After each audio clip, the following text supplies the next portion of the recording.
History was never meant to be boring. Welcome to Historically Unhinged. Rome was the most powerful military empire the ancient world had ever seen. Their legions were unstoppable. Their tactics were flawless.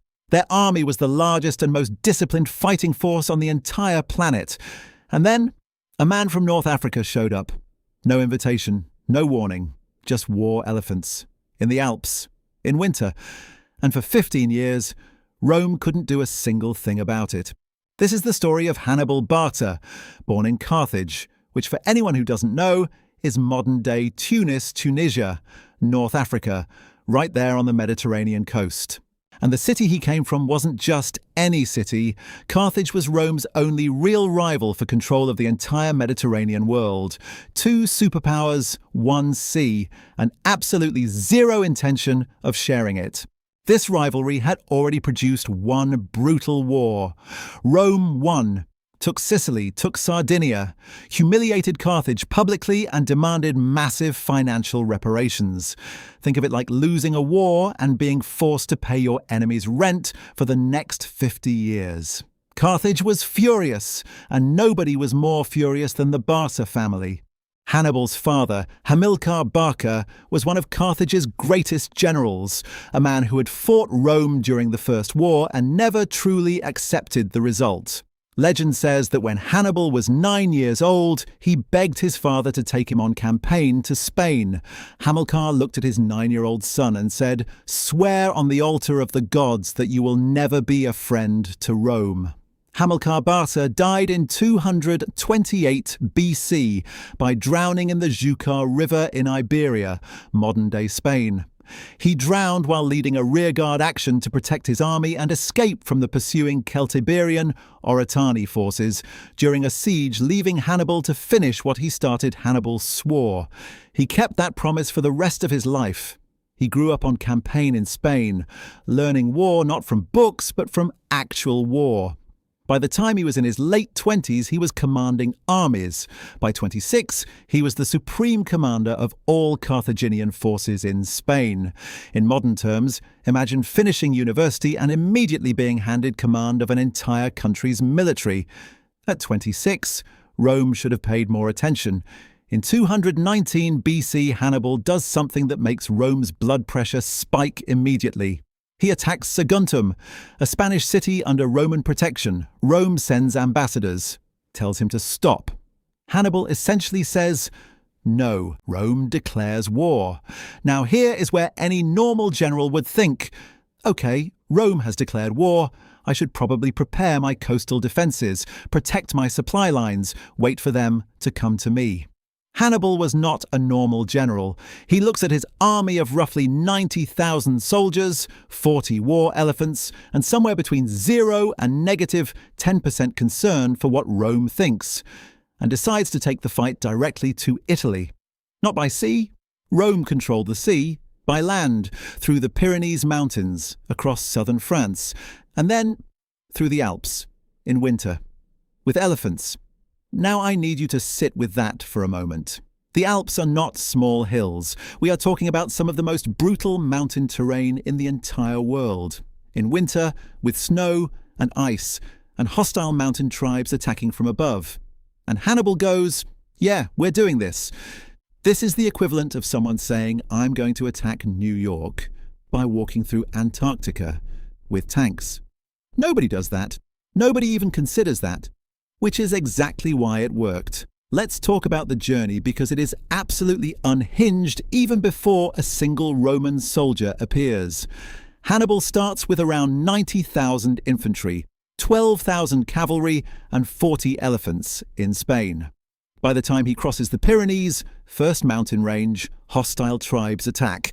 Some soldiers desert. He's already losing numbers. He reaches the Rhone River, has to get 40 war elephants across a major river. His solution? Build massive rafts, cover them with earth so the elephants think they're still on land, and float them across. This actually worked. The elephants were confused but cooperating, which honestly describes most military operations throughout history. Then the Alps, 15 days of pure suffering. Snow, ice, Narrow mountain paths, rocks being rolled down on them by hostile Gallic tribes from above, men and elephants falling off mountain ledges into the void below. There is a moment recorded by ancient historians where the path forward is completely blocked by a rock slide. The army cannot move. Hannibal's solution? Heat the rocks with fire.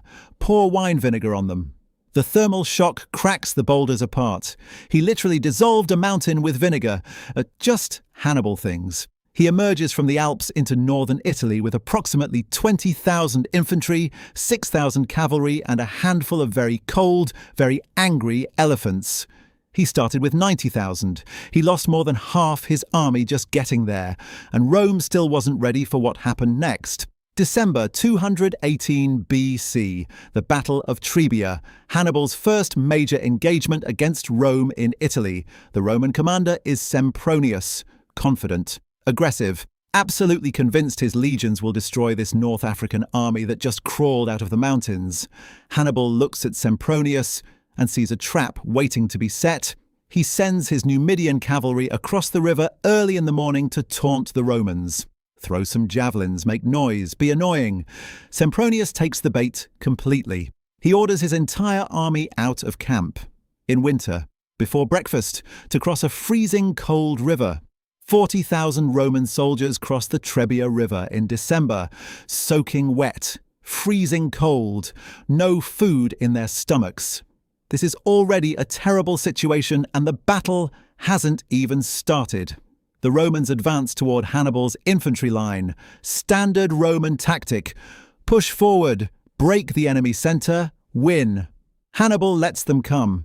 While the Romans are focused on the infantry ahead of them, Hannibal's cavalry destroys the Roman cavalry on both flanks simultaneously.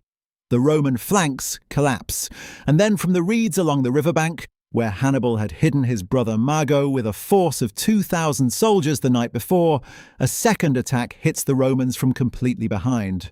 Front, both sides. Behind, simultaneously, the Romans are completely surrounded, freezing cold, hungry, soaking wet. Rome loses somewhere between 20 and 30,000 men at Trebia. Hannibal loses around 5,000. First round, Hannibal, and he's just getting warmed up. 217 BC, Lake Trasimene. This one doesn't have a fancy tactical name. Historians just call it the greatest ambush in military history. The geography here is everything. There is a narrow road running between the lake on one side and steep forested hills on the other, maybe a mile wide at its widest point.